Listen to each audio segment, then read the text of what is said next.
യം ശൈവാः സമുപാസതേ ശിവ ഇതി ബ്രഹ്മേതി വേദാന്തിനോ ബൗദ്ധാ ബുദ്ധ ഇതി പ്രമാണപടവഃ കർത്തേതി നൈയായികാഃ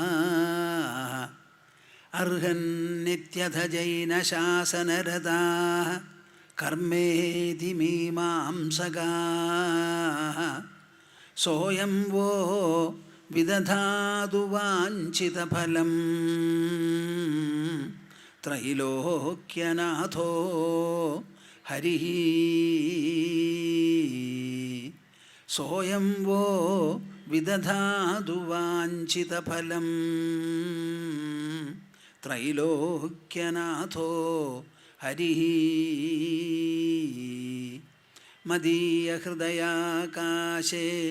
സദാനന്ദമയോ ഗുരുഃ ഉദേതു സതതം സമ്യക് അജ്ഞാനതിമിരാരുണഃ. ഹരിഃ ഓം ഹരിഃ ഓം. എല്ലാവരും കൂടി 3 തവണ നമുക്ക് ജപിക്കാം ഓംകാരം. കൈകോർത്ത് മടിയിൽ വയ്ക്കൂ. ആകാവുന്നിടത്തോളം നിവർന്നിരുന്ന് കണ്ണടച്ച്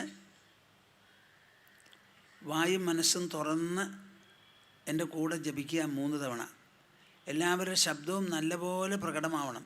എല്ലാവരും ഓരോരുത്തരും ഇതാ ഓ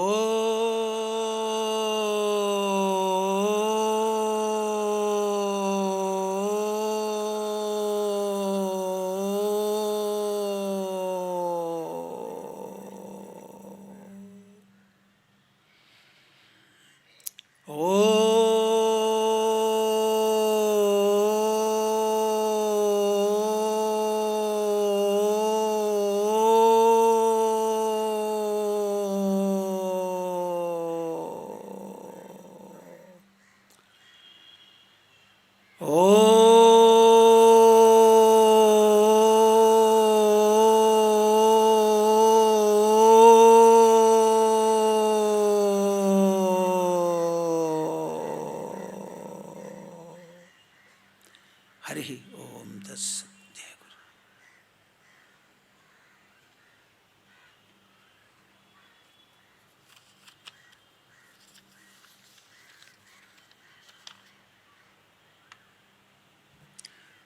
ശരീരം സ്വർഗനരകൗ ശരീരം സ്വർഗനരകൗ ബന്ധമോക്ഷൗ ഭയം തഥാ ബന്ധമോക്ഷൗ ഭയം തഥാ കൽപ്പനാമാത്രമേവൈതത് കൽപ്പനാമാത്രമേവൈതത് കിം മേ കാര്യം ചിദാത്മനഃ കിം മേ കാര്യം ചിദാത്മനഃ.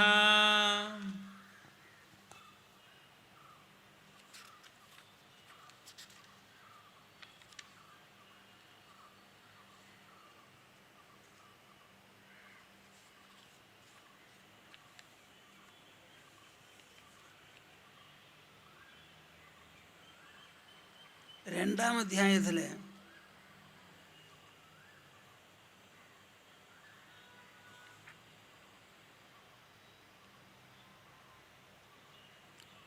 ഏഴാമത്തെ ശ്ലോകം മുതൽക്ക് ചൊല്ലാം.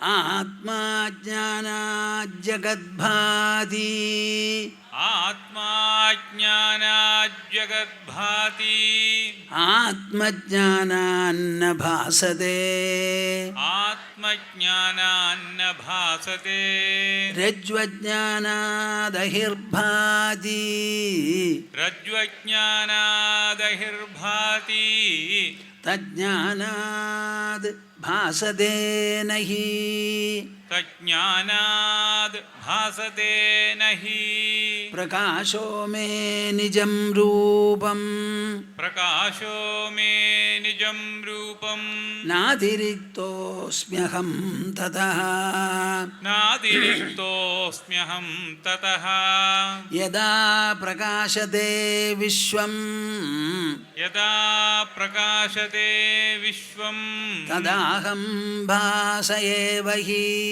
തദാഹം ഭാസ ഏവ ഹി അഹോ വികൽപ്പിതം വിശ്വം അഹോ വികൽപ്പിതം വിശ്വം അജ്ഞാനാന്മയി ഭാസതേ അജ്ഞാനാന്മയി ഭാസതേ രൂപ്യം ശുക്തൗ ഫണീരജ്ജൗ രൂപ്യം ശുക്തൗ ഫണീരജ്ജൗ വാരിസൂര്യകരേ യഥാ വാജിസൂര്യകരേ യഥാ മത്തോ വിനിർഗതം വിശ്വം മത്തോ വിനിർഗതം വിശ്വം മയ്യേവ ലയമേഷ്യതി മയ്യേവ ലയമേഷ്യതി മൃതികുംഭോ ജലേ വീജിഃ മൃതികുംഭോ ജലേ വീചിഃ കനകേ കടകം യഥാ കനകേ കടകം യഥാ അഹോ അഹം നമോ മഹ്യം അഹോ അഹം നമോ മഹ്യം വിനാശോ യസ്യ നാസ്തി മേ വിനാശോ യസ്യ നാസ്തി മേ ബ്രഹ്മാദിസ്തംഭപര്യന്തം ബ്രഹ്മാദിസ്തംഭപര്യന്തം ജഗന്നാശേപി തിഷ്ഠതഃ ജഗന്നാശേപി തിഷ്ഠതഃ അഹോ അഹം നമോ മഹ്യം അഹോ അഹം നമോ മഹ്യം ഏകോഹം ദേഹവാനപി ഏകോഹം ദേഹവാനപി ക്വചിന്ന ഗന്താ നാഗന്താ ക്വചിന്നഗന്താ നാഗന്താ വ്യാപ്യ വിശ്വമവസ്ഥിതഃ വ്യാപ്യ വിശ്വമവസ്ഥിതഃ അഹോ അഹം നമോ മഹ്യം അഹോ അഹം നമോ മഹ്യം ഏകോഹം ദേഹവാനപി ഏകോഹം ദേഹവാനപി ക്വചിന്ന ഗന്താ നാഗന്താ ക്വചിന്നഗന്താ നാഗന്താ വ്യാപ്യ വിശ്വമവസ്ഥിതഃ വ്യാപ്യ വിശ്വമവസ്ഥിതഃ ഇവിടുന്ന് അങ്ങോട്ട് കുറേ ശ്ലോകങ്ങൾ ജനക മഹാരാജാവ് അഹോ അത്യാശ്ചര്യം, ഇതാണോ ഞാൻ എന്ന് പറയുന്ന വാക്ക് സൂചിപ്പിക്കുന്ന ആ ഉൾ മഹത്വം, ഉൾ സത്ത, ഉൾ സാന്നിധ്യം. നാം ബാക്കി പലതിനെയും പുറത്ത് നമസ്കരിക്കുന്നു. എന്തിനെയെല്ലാം നമസ്കരിക്കുന്നുവോ അതിനെ മുഴുവൻ വെളിപ്പെടുത്തി തരുന്നത് ഞാൻ എന്ന് പറയുന്ന ഉൾ സാന്നിധ്യമാണ്. ഈ ഉൾ സാന്നിധ്യത്തിലാണ് ഈ കാണുന്ന പ്രപഞ്ചം മുഴുവനും പതിപ്പായി നിൽക്കുന്നത്. നിങ്ങളിത് മനസ്സിലാക്കുന്നുണ്ടോ? വലിയൊരു ഭ്രമമല്ലേ നമുക്ക്? എനിക്ക് ഞാനാണ് എന്നെ കാണിച്ചു തരുന്നത്. ഈ ഞാൻ തന്നെയാണ് ലോകത്തെയും കാണിച്ചു തരുന്നത്. ഈ ലോകത്തെ കാണിച്ചു തരുന്നത് എവിടെയാണെന്നാണ് ചോദ്യം. നിങ്ങളെല്ലാവരും എൻ്റെ മുൻപിൽ ഇങ്ങനെ നിറഞ്ഞിരിക്കുന്നു. ഈ നിറഞ്ഞുള്ള ഇരിപ്പിനെ എൻ്റെ കണ്ണുകൊണ്ട് ഞാൻ എനിക്ക് കാണിച്ചു തരുന്നു. കണ്ണ് കാണിച്ചു തരുന്നു. കണ്ണിനെ പ്രവർത്തിപ്പിക്കുന്നത് മനസ്സ് കണ്ണിലൂടെയാണ് ഈ പ്രവർത്തനം, ഈ പരിണാമം വരുത്തി തീർക്കുന്നത്. പക്ഷേ ശരിയായി നിങ്ങളെ ഞാൻ ആ കാണുന്ന കാഴ്ചയുണ്ടല്ലോ, ആ കാഴ്ച എന്ന് പറയുന്ന അനുഭവം, ഇത് നിങ്ങളൊന്ന് പറയൂ, ഇത് പുറത്താണോ ഈ അനുഭവം അകത്താണോ എന്ന്? സംശയമുണ്ടോ? ഇനി സംശയമുള്ളവർ കൈയൊന്ന് പൊന്തിക്കാൻ. നന്നായില്ലോ. ഈ കാണുന്നത് മുഴുവൻ ഞാനാണ് കാണുന്നത്. എൻ്റെ കണ്ണാണ് ഇതിന് ഉപയോഗിച്ചത്. എൻ്റെ മനസ്സാണ് അതിൻ്റെ പിന്നിൽ. ഈ കാഴ്ച മുഴുവനും ഞാൻ എന്നിൽ പതിപ്പിക്കുന്നു. അതിൽ ചെറിയ കാഴ്ചയും ഉൾക്കൊള്ളാൻ പറ്റും, വലുതും ഉൾക്കൊള്ളാൻ പറ്റും, വലുതും ഉൾക്കൊള്ളാൻ പറ്റും, വലുതും ഉൾക്കൊള്ളാൻ പറ്റും. ഒരു കടുകിനെയും എനിക്ക് കാണാം, കടാഹത്തിനെയും കാണാം. ഈ ഒരേ കണ്ണുകൊണ്ട് എല്ലാ വലിപ്പങ്ങളെയും, ബൃഹത് വലിപ്പങ്ങളെയും, വൈവിധ്യങ്ങളെയും കണ്ട് എല്ലാറ്റിനെയും അനുഭവിക്കാൻ വേണ്ടി എൻ്റെ ഉള്ളിൽ പതിപ്പുകളായി മാറ്റി ആ പതിപ്പുകളെ ഞാൻ ഉൾക്കൊണ്ട് എന്നെ അനുഭവിപ്പിക്കുകയാണ്. അപ്പം എല്ലാറ്റിലും മീതെ മികച്ചതേതാ? ഒന്ന് പറയണപ്പാ. ഈ കാണുന്ന വിസ്താരത്തിനെ മുഴുവൻ കണ്ണുകൊണ്ട് കാണിച്ചു തന്ന് അതിൻ്റെ പതിപ്പ് എന്നുള്ളിൽ ഉണ്ടാക്കി ആ പതിപ്പിനെയാണ് ഞാൻ അനുഭവിക്കുന്നത്. അപ്പം അങ്ങനെ എല്ലാറ്റിനെയും എൻ്റേതാക്കി മാറ്റി ആ എല്ലാറ്റിനെയും ഉൾക്കൊള്ളാൻ പറ്റിയ തരത്തിലുള്ള ഒരു വലുപ്പമാണ്, ഒരു മാഗ്നിറ്റ്യൂഡാണ് എനിക്കുള്ളത് എങ്കിൽ ഞാൻ ആരെ നമസ്കരിക്കണം? നിങ്ങളിപ്പോൾ തീരുമാനിച്ച് എന്നോട് പറയും. ഞാൻ നമസ്കരിക്കേണ്ടത് ആരെയാണെന്നാണ് ചോദിക്കണത്. ചതുർഭുജധാരിയായ മഹാവിഷ്ണു, ഹിമാലയവാസിയായ പരമശിവൻ, പത്മജനായ ബ്രഹ്മാവ് എല്ലാവരും എൻ്റെ മുൻപിൽ വന്ന് നിന്നു. അവരെ എല്ലാവരെയും എൻ്റെ കണ്ണ് കണ്ട് മനസ്സെൻ്റെ ഉള്ളിൽ പതിപ്പിച്ചത് ആ കണ്ടോളൂ എന്ന് പറയുമ്പോൾ കാണപ്പെടുന്ന ഈ 3 പേരാണോ മേലെ? അവയെ എല്ലാറ്റിനെയും ഉൾപ്പതിപ്പുകളായി മാറ്റി അവയെയും അതിശയിച്ച് നിൽക്കുന്ന ഞാനോ മികച്ചത്? അപ്പോൾ പിന്നെ ആരാ നമസ്കരിക്കേണ്ടത്? അതാണ് കാര്യം. പക്ഷേ നമുക്ക് നമ്മെ നമസ്കരിക്കാൻ പറ്റില്ല. അതുകൊണ്ട് വിനയപ്രകടനത്തിന് വേണ്ടി നാം മരത്തിനെ നമസ്കരിക്കാം, നായ നമസ്കരിക്കാം, എല്ലാം ചെയ്തോളൂ. നമ്മുടെ വിനയം, അതിൻ്റെ പ്രകടനത്തിന് ഒരു വിരോധവുമില്ല. പക്ഷേ വാസ്തവത്തിൽ നമസ്കരിക്കേണ്ടത് ഞാൻ എന്നെ തന്നെയാണ്. എൻ്റെ ആ മഹാത്മ്യം, എൻ്റെ ആ വലിപ്പം, എൻ്റെ ആ പരിമാണം മാനം അത് എത്രയുണ്ടെന്ന് മനസ്സിലാക്കി അഹോ അഹം നമോ മഹ്യം ഏകോഹം ദേഹവാനബി. ഇങ്ങനെ സർവ്വ കാഴ്ചകളിലും കാഴ്ചകൾ വ്യത്യാസപ്പെടുന്നുണ്ടെങ്കിലും ഞാൻ ഏകൻ, ഒറ്റ ഒരുത്തനാണ്. ആ ഞാൻ ഈ ലോകത്തിൽ ജനിച്ചത് ശരീരത്തോടു കൂടിയാണ് ജനിച്ചത്, ശരീരത്തോടു കൂടിയാണ് നടക്കുന്നത്. ദേഹവാനബി, എനിക്കൊരു ദേഹമുണ്ടെങ്കിലും വാസ്തവത്തിൽ ഞാൻ ഈ ദേഹത്തെപ്പോലും പ്രകാശിപ്പിച്ച് അനുഭവിക്കുന്നത് ഞാനാണ്. അപ്പോൾ ആ ഞാൻ എന്ന് പറയുന്ന ആത്മതലത്തിൽ എൻ്റെ സ്ഥിതി എന്താ? ദേഹത്തിനുള്ള അനക്കങ്ങളുണ്ടോ? പോക്കുവരവുകളുണ്ടോ? കണ്ണടയ്ക്കലും തുറയ്ക്കലുമുണ്ടോ? അതൊക്കെ ഈ സ്ഥൂലതലത്തിൽ, ഭൗതിക തലത്തിൽ സ്ഥൂല വസ്തുക്കൾ നടത്തുന്നതല്ലേ. സ്ഥൂല വസ്തുവിൻ്റെ ഉള്ളിൽ അതിസൂക്ഷ്മമായി പ്രപഞ്ചത്തെ മുഴുവൻ ഉൾക്കൊള്ളാവുന്ന തരത്തിലുള്ള മാനമഹിമകളോട് കൂടിയിരിക്കുന്ന ഞാൻ ക്വചിന്ന ഗന്ധാനാഗന്ത. ഞാൻ ഒരു സ്ഥലത്തേക്കും പോകുന്നില്ല. ഒരു സ്ഥലത്തിൽ നിന്നും ഞാൻ ഇങ്ങോട്ട് വന്നിട്ടില്ല. എൻ്റെ ശരീരമാണ് ഗർഭാശയത്തിൽ പ്രവേശിച്ച് വലുതായി അമ്മ അവസാനം പ്രസവിച്ചത്. എൻ്റെ ശരീരം, ഞാൻ താമസിക്കുന്ന വീട്, അതിനെയാണ് പ്രസവിച്ചത്. എന്നെ ഒരാളും പ്രസവിച്ചിട്ടില്ല.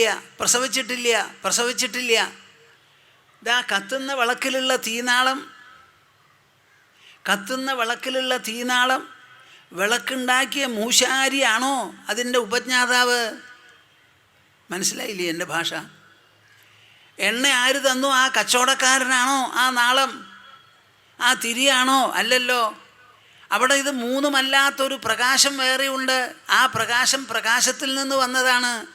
അത് എണ്ണയിൽ നിന്നോ തിരിയിൽ നിന്നോ വിളക്കിൽ നിന്നോ വന്നതല്ല.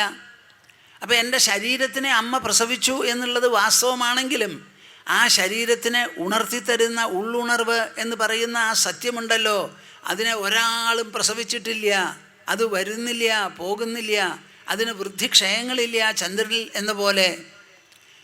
ക്വചിന്ന ഗന്ധാനാഗന്ധ വ്യാപ്യ വിശ്വമവസ്ഥിത. ആ ഞാൻ എങ്ങനത്തതാ? ഈ കാണുന്ന വിശ്വത്തെ മുഴുവൻ വ്യാപിച്ചിരിക്കുന്നവനാണ് ഞാൻ. എന്ത് സാധനം ഞാൻ ഉള്ളിലാക്കിയോ അത് മുഴുവൻ എന്നാൽ വ്യാപ്തമാണ്.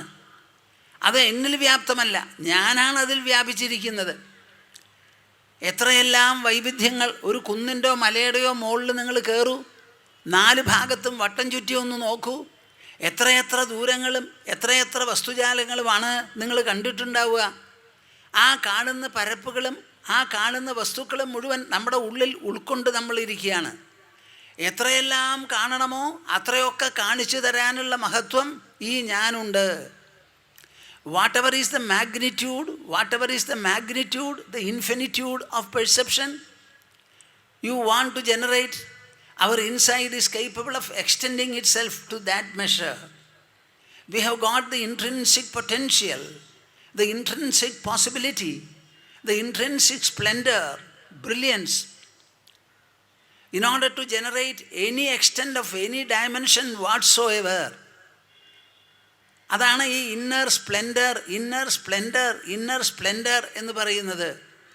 നമ്മുടെ ഗായത്രിയിൽ, ഋഗ്വേദ ഗായത്രിയിൽ പറയുന്നത് എന്താ? തത് സവിതുഹു വരേണ്യം ഭർഗഃ ധീമഹി ധിയോ യോ നഃ പ്രചോദയാത്. ഞങ്ങളുടെ ബുദ്ധിയെ പ്രശോഭിപ്പിക്കട്ടെ ആ പ്രകാശം എന്നാ പറയണത്. ബുദ്ധിയെ പ്രശോഭിപ്പിക്കുന്ന പ്രകാശം എന്താ? സൂര്യൻ നമ്മുടെ ബുദ്ധിയെ പ്രകാശിപ്പിക്കുമോ? സൂര്യനെ കണ്ണിനെ പ്രകാശിപ്പിക്കാൻ സാധിക്കും, ബാഹ്യവസ്തുക്കളെ വെളിപ്പെടുത്താൻ സാധിക്കും. നമ്മുടെ ബുദ്ധിയെ പ്രശോഭിപ്പിച്ച് ബുദ്ധിയിൽ ഉദിക്കുന്ന ആശയങ്ങളും ആവിഷ്കരണങ്ങളും എല്ലാം വെളിപ്പെടുത്താനോ അതിനെ പ്രോത്സാഹിപ്പിക്കാനോ ഈ ആദിത്യന് സാധിക്കില്ല. അതാണ് തദ് വരേണ്യം ഭർഗഃ. വളരെ ആരാധ്യമായിരിക്കുന്ന ആ പ്രകാശത്തെ ഞാനിതാ ധീമഹി ബുദ്ധിയിൽ നിർത്തുന്നു, ധ്യാനിക്കുന്നു. എൻ്റെ ബുദ്ധിവൃത്തികളെ ജാഗ്രത്തിലും സ്വപ്നത്തിലും സുഷുപ്തിയിലും ഒരുപോലെ പ്രശോഭിപ്പിക്കട്ടെ എന്ന് പറഞ്ഞ് അത് വലിയ ഒരു അന്തർധ്യാനമാണ്. ഗായത്രിക്ക് 4ാമതൊരു പാദമുണ്ട്, അതാരും പറയാറില്ല. ഗൃഹസ്ഥന്മാരുടെ വിചാരം അത് പറഞ്ഞു കഴിഞ്ഞാൽ അവരൊക്കെ മോക്ഷത്തിന് വേണ്ടി കൊതിക്കും, വീട്ടിൽ ശ്രദ്ധ കുറയും എന്നുള്ളൊരു പേടിയും പറയാറുണ്ട്. പരോരജസ സാവധോം, ഓം എന്നുള്ളതാണ് ആ ധ്യാനം. ഓങ്കാര ധ്യാനത്തിന് വലിയ അർത്ഥമാണ്. ആ ഓങ്കാരം കൊണ്ട് സൂചിപ്പിക്കുന്നത് എന്താ?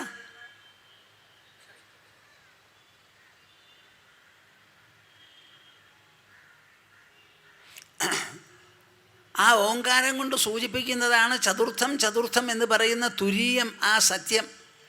അതെപ്പോഴാണ് നമ്മൾ സാക്ഷാത്കരിക്കുക?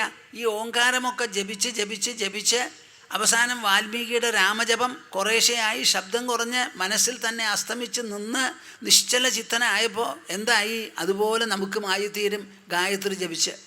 ഗായത്രി ഉറക്ക ജപിക്കരുതെന്ന് പ്രത്യേകിച്ച് പ്രമാണമുണ്ട്. ഒരു മന്ത്രവും ഉറക്ക ജപിക്കാനുള്ളതല്ല, മനസ്സുകൊണ്ട് മാത്രം ഉരുവിടാനുള്ളതാണ്. ആ മനസ്സുകൊണ്ട് ഉരുവിട്ട് ആ ഉരുവിടൽ തന്നെ നിൽക്കുന്ന ഒരു നിലയുണ്ട്. അതാണ് മന്ത്രത്തിൻ്റെ സിദ്ധി കൂടുന്ന നില. അപ്പോൾ ക്വചിന്ന ഗന്ധാനാഗന്ധ വ്യാപ്യ വിശ്വമവസ്ഥിത. നമ്മുടെ ഉള്ളിൽ കാറ്റുണ്ട്, ആ കാറ്റ് തന്നെയാണ് പുറത്തും നിറഞ്ഞുകൊണ്ടിരിക്കുന്നത്. എല്ലാ ദിക്കിലും ഒരേപോലെയുള്ള കാറ്റാണ്. ആ കാറ്റ് നമ്മൾ നടക്കുമ്പോൾ നീങ്ങും എന്ന് പറയാൻ പറ്റുമോ? നമ്മുടെ ഉള്ളിലും പുറത്തും ഒരുപോലെ വ്യാപിച്ചിരിക്കുന്ന ആകാശം നമ്മൾ നടക്കുമ്പോഴോ കൈകാൽ അനക്കുമ്പോഴോ നീങ്ങണു പോണു വരണു എന്ന് പറയാൻ പറ്റുമോ? പറ്റില്ല. വാസ്തവത്തിൽ നാം നിശ്ചലന്മാരും നിഷ്ക്രിയന്മാരുമാണ്. ഈ സത്യം ഞാൻ നല്ല പോലെ മനസ്സിലാക്കുന്നു. അഹോ അഹം നമോ മഹ്യം ഏകോഹം ദേഹവാനഭി. എനിക്കൊരു ദേഹമുണ്ടെന്നുള്ളത് ശരിയാണ്. ആ ദേഹമുള്ളത് കൊണ്ട് ഞാൻ ഒറ്റയല്ലാതെയോ ഏകമല്ലാതെയോ ആവുന്നില്ല. എപ്പോഴും ഞാൻ ഒരുത്തൻ. എന്തിനെ കണ്ടാലും ഞാൻ തന്നെ. ആനയെ കാണുന്ന ഞാനാണ് കുതിരയെ കാണുന്നത്. കുതിരയെ കാണുന്ന ഞാനാണ് കട്ടുറുമ്പിനെ കാണുന്നത്. കട്ടുറുമ്പിനെ കാണുന്ന ഞാനാണ് നുഴമ്പ് കാണുന്നത്. എല്ലാറ്റിനെയും കാണുന്നത് ഞാൻ. ബന്ധനം എന്ന് പറയുന്നത് എനിക്ക്, മോക്ഷം എന്ന് പറയുന്നത് എനിക്ക്. അപ്പം ഞാൻ ബന്ധനത്തിനും മോക്ഷത്തിനും അതീതനായിട്ടുള്ള ഒരുത്തനാണ്. എന്ത് കാണുമ്പോഴും ചിന്തിക്കുമ്പോഴും സ്വീകരിക്കുമ്പോഴും വർജിക്കുമ്പോഴും അതിലെല്ലാറ്റിലും കിടന്ന് കളിക്കുന്നത് ഞാനാണ്. ഞാനൊഴികെ അവിടെ ഒന്നുമില്ല. ഞാൻ നിങ്ങളോട് പറഞ്ഞാൽ നിങ്ങളത് ഉൾക്കൊള്ളൂ. അറ്റ്ലീസ്റ്റ് ഇന്ന് മുതൽക്കെങ്കിലും നമുക്ക് ഈശ്വരനെ വിസ്മരിക്കാൻ പറ്റില്ല. നിങ്ങൾ പറയുന്നുണ്ടല്ലോ ചാവാൻ കാലത്ത് ഈശ്വരാന്ന് വിചാരിച്ച് പോകണമെന്ന്. പരമവിഡ്ഢിത്തം. ഈശ്വരനെ വിചാരിച്ച് പോകാൻ ചാവണോ? ചാവാൻ കാലത്തെ ഈശ്വര സ്മരണയുള്ളൂ. ഈശ്വരൻ സ്മരിക്കപ്പെടേണ്ടവൻ കൂടിയല്ല. ഈശ്വരനെ നിങ്ങൾ വേണ്ടതുപോലെ ബുദ്ധി കൊണ്ട് മനസ്സിലാക്കുകയാണെങ്കിൽ പോലും അദ്ദേഹത്തിനെ സ്മരിക്കുക എന്നൊരു ചോദ്യം വരുന്നില്ല. സ്മരിക്കുക എന്ന് പറയുമ്പോൾ എപ്പോഴാണ്? മറന്നു പോകുമ്പോഴാണ് സ്മരിക്കുന്നത്. മനസ്സിലായില്ല. മറക്കുമ്പോഴാണല്ലോ സ്മരിക്കുന്നത്. ഈശ്വരനെ എങ്ങനെയാണ് മറക്കാൻ പറ്റുക? നിങ്ങൾ ഒന്നുകിൽ ജാഗ്രത അവസ്ഥയിൽ പലതും കണ്ടുകൊണ്ടിരിക്കുന്നു, അതല്ലെങ്കിലോ സ്വപ്നത്തിൽ പലതും ഉള്ളിലുണ്ടാക്കി കാണുന്നു. അതൊന്നുമില്ലെങ്കിൽ ബാക്കി എല്ലാറ്റിനെയും മറന്ന് താൻ മാത്രമായി തന്നെ ഓർമ്മ വെച്ചുകൊണ്ട് കിടന്നുറങ്ങുന്നു. അപ്പോൾ എവിടെയായി വിസ്മരണം സാധ്യമേ അല്ല. അപ്പോൾ എൻ്റെ ഈശ്വരനിൽ നിന്ന് ഞാൻ ഒരിക്കലും അകലുന്നില്ല, വേറിടുന്നില്ല, ഈശ്വരനോട് എനിക്ക് പ്രത്യേകിച്ച് യോജിക്കേണ്ടതുമില്ല എന്നിങ്ങനെയുള്ള ഒരു ധാരണ നിങ്ങളുടെ മനസ്സിൽ വരികയാണ് വേണ്ടത്. ആ ധാരണയോടുകൂടി ഫ്രീ ആയി സ്വതന്ത്രരായി ലോകത്തിൽ സ്വച്ഛരായി ജീവിക്കൂ. ഒരിക്കലും ഈ വിഡ്ഢിത്തം പറഞ്ഞു പോകരുത്. ചാവാങ്കാലത്ത് മാത്രം എനിക്ക് ഈശ്വരാന്നൊരു സ്മരണ ഉണ്ടാവണമല്ലോ എന്ന്. ഒരു സ്മരണയും നമുക്ക് വേണ്ട. നമ്മൾ സമ്മതിച്ചാലും സമ്മതിച്ചില്ലെങ്കിലും നാം ഈശ്വരനാൽ വലയം ചെയ്യപ്പെട്ടിരിക്കുകയാണ്, ഈശ്വരനാൽ വ്യാപിക്കപ്പെട്ടിരിക്കുകയാണ്. ഈശ്വരനിൽ നിന്ന് അണുമാത്രം നമുക്ക് വേറിടാൻ സാധ്യമല്ല. ഈശ്വരൻ സർവത്ര വ്യാപിച്ചിരിക്കുന്നു, എല്ലാറ്റിനെയും ഗ്രസിച്ചിരിക്കുന്നു. ആ ഈശ്വരനെയാണ് ഞാൻ എന്ന വാക്കുകൊണ്ട് ഞാൻ സൂചിപ്പിക്കണേ എന്നുള്ളൊരു ബോധ്യം നിങ്ങൾക്ക് എല്ലാവർക്കും എപ്പോഴും ഉണ്ടാവട്ടെ. There is no question of forgetting God or getting separated from Him at all. He is a presence inseparable from us. I cannot separate myself from God, nor can God separate Himself from me. He is such an absolute, indivisible, inseparable presence that everything is connected to Him, permeated by Him, enclosed by Him, interpenetrated by Him, surrounded by Him. അങ്ങനെ ഒരു ഈശ്വരനെ പറ്റി സ്മരിക്കുക എന്നൊരു ചോദ്യമേ ഇല്ല. അതാണ് ഭഗവാനെ അറിയൂ എന്ന് പറയുന്നത്. To know God is to become God. ബ്രഹ്മവിത് ആപ്നോതി പരം, ബ്രഹ്മവിത് ബ്രഹ്മൈവ ഭവതി. ബ്രഹ്മത്തിനെ അറിഞ്ഞവൻ ബ്രഹ്മമായിത്തീരുകയാണ്. ബ്രഹ്മത്തിൽ നിന്ന് ഒരിക്കലും പോകുന്നില്ല, ബ്രഹ്മമായിത്തീരുന്നു. ഇതാണ് നിങ്ങൾ മനസ്സിലാക്കേണ്ടത്. ഇതുവരെ നമ്മുടെ ബുദ്ധിയെടുത്ത് ആലോചിച്ച് കാര്യങ്ങൾ നമുക്ക് ഗ്രഹിക്കാൻ സാധിക്കും. അഹോ അഹം നമോ മഹ്യം ദക്ഷോ നാസ്തീഹ മത്സമഃ അസംസ്പൃശ്യ ശരീരേണ യേന വിശ്വം ചിരം ഭൃതം. പറയട്ടെ? ഓരോന്നും കടത്തി പറയുക. അഹോ അഹം നമോ മഹ്യം, അഹോ അഹം നമോ മഹ്യം, അഹോ അഹം നമോ മഹ്യം. ദക്ഷോ നാസ്തീഹ മത്സമഃ, ദക്ഷോ നാസ്തീഹ മത്സമഃ, ദക്ഷോ നാസ്തീഹ മത്സമഃ, ദക്ഷോ നാസ്തീഹ മത്സമഃ. അസംസ്പൃശ്യ ശരീരേണ, അസംസ്പൃശ്യ ശരീരേണ യേന വിശ്വം ചിരം ഭൃതം. യേന വിശ്വം ചിരം സ്ഥിതം. 5 3 8. 5നെ 3 കൊണ്ട് പെരുക്കിയാൽ 15. അപ്പം 5000നെ 3000 കൊണ്ട് പെരുക്കിയാലോ? പിന്നെ വേറെ പഠിക്കേണ്ട ആവശ്യമില്ല. ഈ പറഞ്ഞത് തന്നെയാണ് അതിലെ പെരുക്കൽ. അതിനനുസരിച്ച് 0 ചേർത്താൽ മതി, ആ സംഖ്യ ഒന്ന് വർദ്ധിപ്പിച്ചാൽ മതി. 3 15. എത്ര 0 ഉണ്ട്? കൂട്ടിച്ചേർത്തിട്ടോളൂ. കേൾക്കുന്നുണ്ടോ നിങ്ങൾ? അതെ, എനിക്ക് 5 3 കൂടി പെരുക്കാനേ അറിയുള്ളൂ, 50 30 കൂടി പെരുക്കാൻ അറിയില്ല എന്ന് പറഞ്ഞാൽ നിങ്ങൾ സമ്മതിക്കും? അങ്ങനത്തെ കുട്ടികളാണോ നിങ്ങൾക്ക് വേണ്ട? മണ്ടൂസ് കുട്ടികൾ. അതുപോലെ ഇവിടെ ഈ പറയണത് ഇനി മനസ്സിലായില്ല എന്ന് നിങ്ങൾ പറയരുത്. അതേ ബുദ്ധിക്ക് വിഷയമാണ്. അഹോ അഹം നമോ മഹ്യം. അഹോ അഹോ, എനിക്ക് എന്നെക്കുറിച്ച് മനസ്സിലാവുന്നു. എൻ്റെ ഉള്ളിലാണ് ശരിയായ മാനങ്ങളെല്ലാം. ആ മാനത്തിൻ്റെ മഹിമ എത്ര വർണ്ണിച്ചാലും ആവില്ല. നമോ മഹ്യം, ആ എന്നെ തന്നെ എനിക്ക് നമസ്കരിക്കാനുള്ളൂ. വാസ്തവത്തിൽ എന്നിൽ നിന്ന് നിർഗളിക്കുന്നതാണ് ബാക്കിയെല്ലാം. എൻ്റെ ഉള്ളിലെ അനുഭവങ്ങൾ, എൻ്റെ ഉള്ളിലുള്ള വൃത്തികൾ, മനോവൃത്തി, ബുദ്ധിവൃത്തി, അഹങ്കാരത്തിൻ്റെ പ്രകടനം. ഞാൻ എന്ത് കണ്ടാലും കാണുന്ന വസ്തു എൻ്റെ ഉള്ളിലാണ് അനുഭവമുണ്ടാക്കുന്നത്. എൻ്റെ ഉള്ളു വിട്ടൊരു കാഴ്ചയില്ല. എൻ്റെ മുൻപിലൊരു വസ്തുവുണ്ട്, ഞാൻ കണ്ണടച്ചാൽ അതിനെ കാണാൻ പറ്റുമോ? പറ്റില്ല. കണ്ണ് തുറന്നിരുന്നു, എൻ്റെ മനസ്സിനെ പതിപ്പിച്ചില്ലെങ്കിലോ കാണാൻ പറ്റില്ല. അപ്പം കാഴ്ച നടക്കുന്നത് മുഴുവൻ എൻ്റെ ഉള്ളിലാണ്. അപ്പം ഞാൻ എന്തിനെയൊക്കെ കാണുന്നുവോ ആ കാണുന്നതിനെയൊക്കെ കവച്ചു വയ്ക്കുന്നതായ ഒരു മഹിമ എനിക്കുണ്ട്. ദക്ഷോ നാസ്തീഹ മത്സമഃ. എന്നെപ്പോലെ സമർത്ഥനായി ഈ ലോകത്തിൽ ഒരാളുമില്ല. എൻ്റെ കൗശലം, എൻ്റെ യോഗ്യത, കാര്യക്ഷമത എത്രയാണ് എന്ന് പറയാൻ പറ്റില്ല. 2 കൈയുള്ള രാമൻ 10 തലയും 20 കൈയും ഉള്ള രാവണനോടാണ് യുദ്ധം ചെയ്തത്. നിങ്ങളാണെങ്കിൽ എന്ത് ചെയ്യും? അയ്യോ എന്നെ കൊണ്ടാവില്ല എന്ന് പറഞ്ഞ് മടങ്ങി വന്നിട്ടുണ്ടാവും. വെറും 2 കയ്യ് നിലത്ത് നിന്നിട്ടാണ് യുദ്ധം തുടങ്ങിയത്. രാവണനോ തൻ്റെ സ്വർണ്ണത്തേരിലാണ് വന്ന് നിൽക്കണത്. രാമൻ ഇങ്ങനെ നോക്കേണ്ടി വന്നു. അത് കണ്ടപ്പോൾ സഹിച്ചില്ല. മുകളിൽ നിന്ന് വന്നു രഥം, അതിൽ ചാടി കയറിയിട്ടാണ് യുദ്ധം തുടങ്ങിയത്. ആ യുദ്ധം തുടങ്ങിയിട്ട് എന്തുണ്ടായി? അവസാനത്തെ യുദ്ധം മണ്ഡോദരിയോടൊക്കെ യാത്ര പറഞ്ഞ് എൻ്റെ അമ്മ ചെറുപ്പകാലത്ത് ഈ കഥ പറഞ്ഞു തന്നപ്പോൾ ഞാൻ ധാരാളം കിടന്ന് കരയാൻ തുടങ്ങി. ആ മണ്ഡോദരി രാവണനെ യാത്രയാക്കുന്ന സമയത്ത് സംസാരിച്ച സംസാരം നമ്മുടെ അമ്മ വളരെ തന്മയത്വത്തോടു കൂടി എനിക്ക് പറഞ്ഞു കേൾപ്പിച്ചു. നടന്നത് എപ്പോൾ എങ്ങാണ്ടോ എന്നെ സംബന്ധിച്ചിടത്തോളം അപ്പം നടന്ന മാതിരിയാണ് തോന്നിയത്. കുലുങ്ങി കരഞ്ഞു. നിൻ്റെ കരച്ചിൽ മാറട്ടെ എന്ന് പറഞ്ഞ് അമ്മ വിടുകയും ചെയ്തു. ആ മണ്ഡോദരിയുടെ വാക്കുകളൊക്കെ കേട്ട് രാവണൻ വന്ന് യുദ്ധം തുടങ്ങി. യുദ്ധം പൊടിച്ചു. അവസാനം ശ്രീരാമൻ ദശകണ്ഠൻ്റെ കഴുത്തുകൾ ഓരോന്ന് വീഴ്ത്താൻ പുറപ്പെട്ടു. ഓരോ അസ്ത്രം ചെയ്ത് ഓരോ കഴുത്ത് താഴത്ത് വീഴുമ്പോൾ രണ്ടാമത്തെ കഴുത്ത് വീഴുമ്പോഴേക്കും ആദ്യത്തത് മുളച്ചു. ഇതെന്താപ്പം അത്? കഴുത്തറക്കുക, ഒരിക്കൽ അറക്കും. ഈ അറുത്ത കഴുത്ത് പിന്നെയും മുളച്ച് ഇങ്ങനെ വരികയാണെങ്കിൽ എത്ര നേരം ഈ യുദ്ധം ചെയ്യാൻ പറ്റും? ഞാൻ തോറ്റുല്ലോ എന്ന് വിചാരിച്ചു. നിങ്ങളാണെങ്കിൽ എന്ത് ചെയ്യും? ഒരു ജ്യോതിഷൻ്റെ അടുക്കലേക്ക് ഒന്ന് പോവുക, ഒന്ന് പ്രശ്നം വെച്ച് കളയുക. അതാണോ നമ്മുടെ കയ്യിലുള്ളത്? നമുക്കറിയാത്ത സംഗതികൾ. ശ്രീരാമൻ എന്ത് ചെയ്തു? യുദ്ധം നിർത്തി. ആവനാഴിയിലേക്ക് കൈ പോയില്ല. ഇത് പുറം കൊണ്ട് നടത്തേണ്ട ഒരു യോഗ്യതയല്ല. പുറം കൊണ്ട് ഇതിന് പരിഹാരമുണ്ടാവില്ല. ഞാൻ ചെറുപ്പം മുതൽക്ക് പഠിപ്പിച്ച് യുദ്ധം ചെയ്യുന്ന ആളാണ്. ദശകണ്ഠനോട് യുദ്ധം ചെയ്തു, കഴുത്തറുത്തു. അതുവരെ അവൾക്ക് സാധിക്കുള്ളൂ.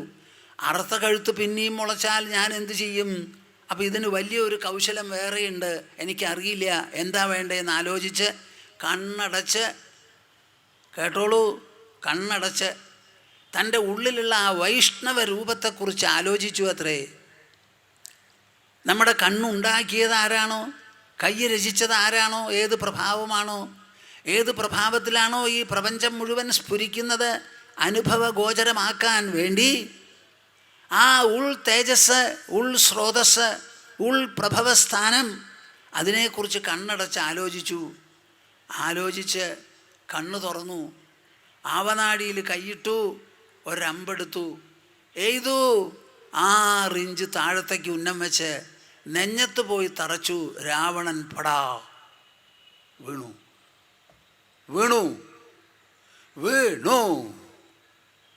ഇതെങ്ങനെ സാധിച്ചു എന്ന് നിങ്ങൾ പറയും? അതുവരെ എഴുതത് കഴുത്തിലിക്കുക.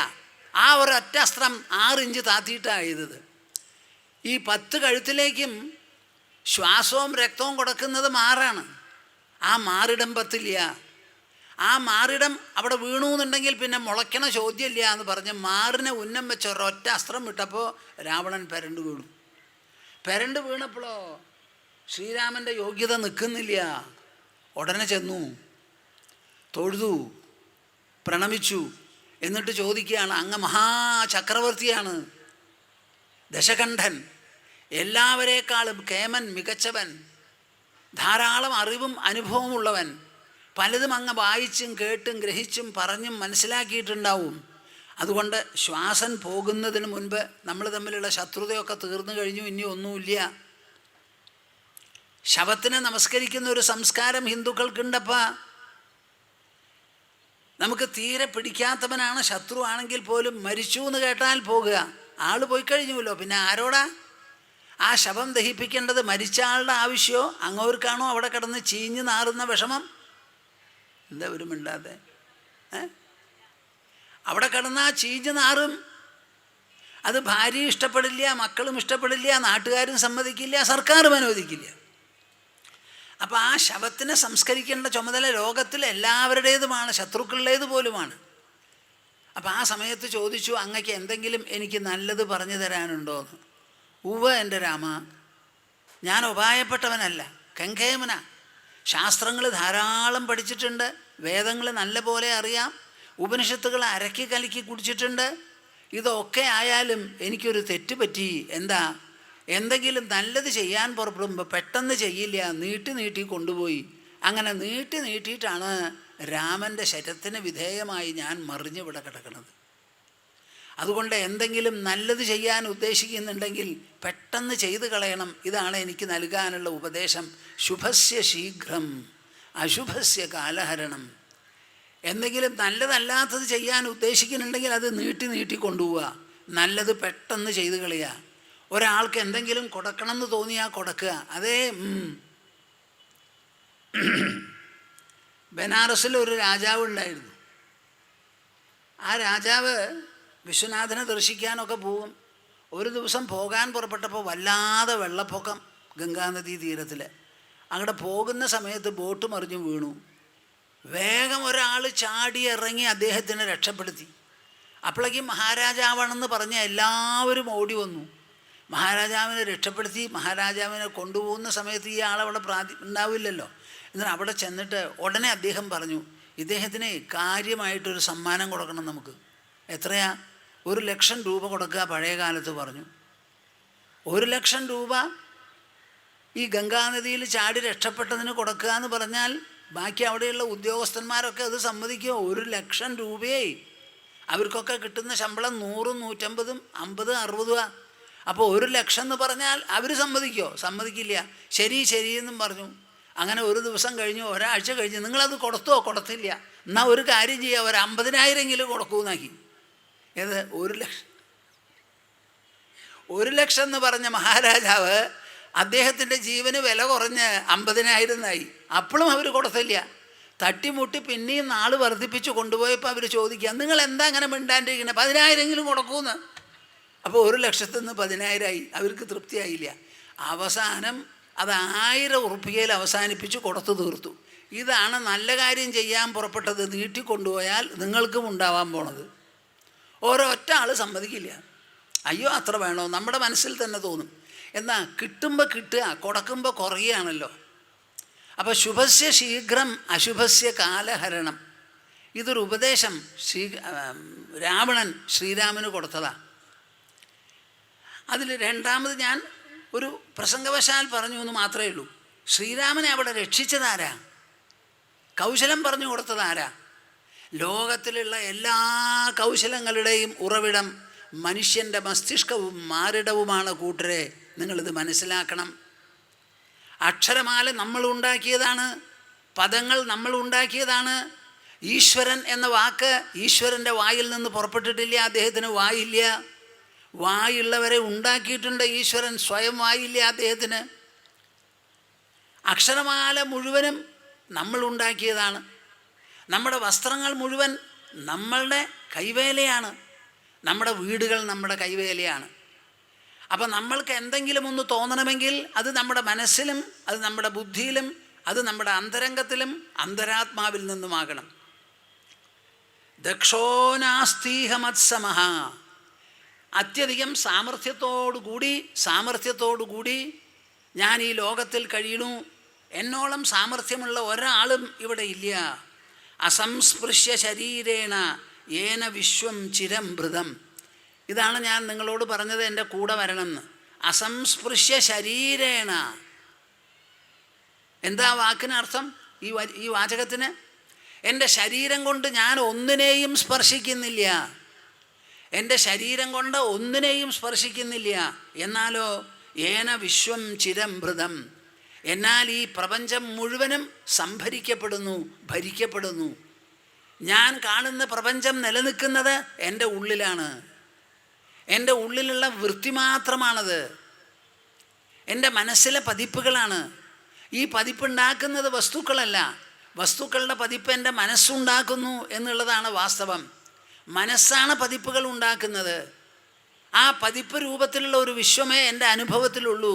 ആ വിശ്വത്തിനെ താങ്ങി നിർത്തുന്നത് ഞാനോ അതോ എന്നെ വിശ്വം താങ്ങി നിർത്തുന്നുവോ? നിങ്ങൾ തന്നെ പറയും. എൻ്റെ ഉള്ളുണർവ് എന്നിലാണ്. എൻ്റെ ഉള്ളുണർവ് ഇതിലല്ല. എൻ്റെ ഉണർവ് എൻ്റെ ഉള്ളിൽ. ആ ഉണർവിലാണ് ഛായകളും പ്രതിച്ഛായകളും ഉണർവ് തന്നെ രൂപപ്പെടുത്തുന്നത്. അപ്പം ഞാൻ എന്ത് കണ്ടാലും എന്ത് ഓർമ്മ വച്ചാലും, മനോവൃത്തിയാണെങ്കിലും ബുദ്ധിവൃത്തിയാണെങ്കിലും മറ്റെന്തെങ്കിലും പ്രതിഭാസമാണെങ്കിലും ശരി, എല്ലാം തന്നെ എന്നാൽ നിർമ്മിതം. എന്നിൽ നിൽക്കുന്നു, എന്നിൽ ഉദിക്കുന്നു, എന്നിൽ അസ്തമിക്കുന്നു. അങ്ങനെ എന്നാൽ ഈ കാണുന്ന പ്രപഞ്ചം മുഴുവനും സംഭരിക്കപ്പെട്ടു പോരുകയാണ്. I am the one who permeates as well as supports and sustains the universe which I experience at any point of time. മനസ്സിലായോ? ഇല്ല അല്ലേ? ഞാൻ കാണുന്ന വിശ്വം എവിടെയാ താങ്ങണത്? നിങ്ങളൊന്ന് പറയും. നിങ്ങളെയൊക്കെ ഞാൻ കാണുന്നു. ഈ ലൈറ്റ് കാണുന്നു, എല്ലാം കാണുന്നു. ആലുണ്ട്, മരമുണ്ട്, ഒക്കെയുണ്ട്. ഞാൻ കാണുന്നത് എവിടെയാ? എൻ്റെ ശരീരത്തിൻ്റെ ഉള്ളിൽ. അപ്പം അതിനെ താങ്ങണത് ആരാ? എന്താ മിണ്ടാത്തെ? ഈ കണ്ട ആളുകളുണ്ട്. എല്ലാവർക്കും കൂടി ഒരു ഞാൻ എന്ന് പറയാൻ എത്ര ശബ്ദം ഉണ്ടാവും? അപ്പം ഞാൻ കാണുന്ന വിശ്വത്തിനെ താങ്ങുന്നത് ആര്? ആ ഞാൻ എവിടെയാ? ആ ഞാനിലാണ് വിശ്വം. അപ്പം എന്നോളം സമർത്ഥൻ ലോകത്തിൽ ആരുമില്ല എന്ന് പറയുകയാണ് ഒരു ഭാഷ. അഹോ അഹം നമോ മഹ്യം യസ്യ മേ നാസ്തി കിഞ്ചന അഥവാ യസ്യ മേ സർവം യദ്വാങ് മനസഗോചരം. അഹോ അഹം നമോ മഹ്യം. അഹോ അഹം നമോ മഹ്യം. നിങ്ങൾ ആരും ചൊല്ലണില്ലാവോ? നിങ്ങൾക്ക് വേണ്ടിയിട്ടാണ് ഞാൻ ചൊല്ലണത്. അഹോ അഹം നമോ മഹ്യം. അഹോ അഹം നമോ മഹ്യം. യസ്യ മേ നാസ്തി കിഞ്ചന. യസ്യ മേ നാസ്തി കിഞ്ചന. അഥവാ യസ്യ മേ സർവം. അഥവാ യസ്യ മേ സർവം. യദ്വാങ് മനസഗോചരം. യദ്വാങ് മനസഗോചരം. അഹോ അഹം നമോ മഹ്യം. ആശ്ചര്യമാണ് ഞാൻ എന്ന ഒരക്ഷരം. അതിനെക്കുറിച്ച് ആലോചിക്കും തോറും എനിക്ക് കിട്ടുന്ന മാനമഹിമകൾ എത്ര വിശേഷപ്പെട്ടതാണ്. ആലോചിക്കും തോറും അന്തമില്ലാത്ത അനന്തം വിശ്വതോമുഖമായ ഒരു മാനമാണ് എനിക്കുള്ളത്. ആ ഞാൻ, അതാണിപ്പോൾ എനിക്ക് നമസ്കാരത്തിന് അർഹമായിട്ടുള്ളത്. ഞാൻ നമസ്കരിക്കുന്നു. യസ്യ മേ നാസ്തി കിഞ്ചന അഥവാ യസ്യ മേ സർവം യദ്വാങ് മനസഗോചരം. ഒന്നിലോ എനിക്ക് ഒന്നുമില്ല അവിടെ. ഞാൻ കാണുന്നത് മുഴുവൻ എൻ്റെ ഉള്ളിൽ ഛായകളായി ഞാൻ അനുഭവിക്കുന്നതാണ്. ഈ അനുഭവിക്കണമെങ്കിൽ ഞാൻ എൻ്റെ കണ്ണുകൊണ്ടും ഇന്ദ്രിയങ്ങൾ കൊണ്ടും ഈ വസ്തുക്കളുമായി സമ്പർക്കം നടത്തണം. വസ്തുക്കൾ എന്നോട് സമ്പർക്കം നടത്തില്ല. എൻ്റെ കണ്ണുകൊണ്ട് ഞാൻ ഫോക്കസ് ചെയ്ത് കേന്ദ്രീകരിച്ച് നോക്കുമ്പോഴാണ് മനസ്സ് കണ്ണിലൂടെ ഒരു പ്രതിച്ഛായ, ഒരു പ്രതിബിംബം മനസ്സിലുണ്ടാക്കുന്നത്. അങ്ങനെ എല്ലാം ഞാൻ പുറപ്പെട്ട്, ഞാൻ തീരുമാനിച്ച്, എൻ്റെ ഇന്ദ്രിയങ്ങളെ വിനിയോഗിച്ച് പതിപ്പുകളെടുത്ത് അനുഭവിക്കുന്നതാണ്. അപ്പം എല്ലാം ആശ്രയിച്ചിരിക്കുന്നത് എന്നെ മാത്രം. എനിക്കുണ്ടാവുന്ന അനുഭവങ്ങൾ, എൻ്റെ കയ്യിലുള്ള പണം, എൻ്റെ കുടുംബം, എൻ്റെ സ്വത്ത്, എല്ലാ സാധനങ്ങളും ഞാൻ ആ കേന്ദ്രബിന്ദുവിൽ നിന്ന് പുറപ്പെട്ടിട്ടുള്ള വട്ടങ്ങളാണിത് മുഴുവനും. അഥവാ യസ്യ മേ സർവം യദ്വാങ് മനസഗോചരം. അപ്പം രണ്ട് പൊസിഷൻ, രണ്ട് സ്ഥാനമാണ് എനിക്കുള്ളത്. ഒന്നിലോ എല്ലാം എൻ്റെ, അതല്ലെങ്കിലോ ഒന്നുമില്ല. ഉണ്ട് എന്ന് വന്നാൽ ആ ഉണ്മ അനുഭവിക്കുന്നത് ഞാനാണ്. എന്തെങ്കിലും ഒരു സാധനം ഉണ്ട് എന്ന് പറയണമെങ്കിൽ ഞാൻ വേണം. അതിൻ്റെ ഉണ്മ രചിക്കുന്നത് ഞാനാണ്, അനുഭവിക്കുന്നത് ഞാനാണ്, പരാമർശിക്കുന്നത് ഞാനാണ്. അപ്പം സർവ്വ ഉണ്മകൾക്കും സ്രോതസ്സ് ഞാനാണ്. അപ്പം ഞാൻ സ്രോതസ്സായിട്ടേ ലോകത്തിലെല്ലാം ഉള്ളൂ എന്ന് വന്നാൽ എല്ലാം എൻ്റെയാണ്, അതല്ലെങ്കിലോ ഒന്നും എൻ്റെ അല്ല, ഞാൻ കിടന്നുറങ്ങുന്നത് പോലെ ഒന്നുമില്ല. അപ്പം 2 സ്ഥാനമേ ഈ ലോകത്തിലുള്ളൂ. ഒന്നിലോ എല്ലാം ഞാനായിട്ടുള്ളൊരു സ്ഥാനം ജാഗ്രത അവസ്ഥ, അല്ലെങ്കിൽ ഒന്നുമില്ലാത്ത ഒരു സ്ഥാനം, ഒരു നില, ഉറങ്ങുന്ന അവസ്ഥ. ഇതിന് രണ്ടിനും മധ്യത്തിൽ എന്താ ഉള്ളത്? മനസ്സിലായോ?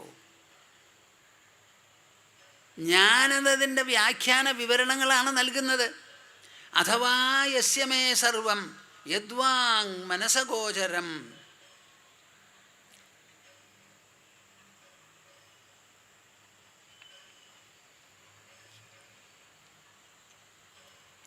ജ്ഞാനം ജ്ഞേയം തഥാ ജ്ഞാത ഹൃദയം നാസ്തി വാസ്തവം അജ്ഞാനാത് ഭാതി യത്രേദം സോഹമസ്മി നിരഞ്ജന.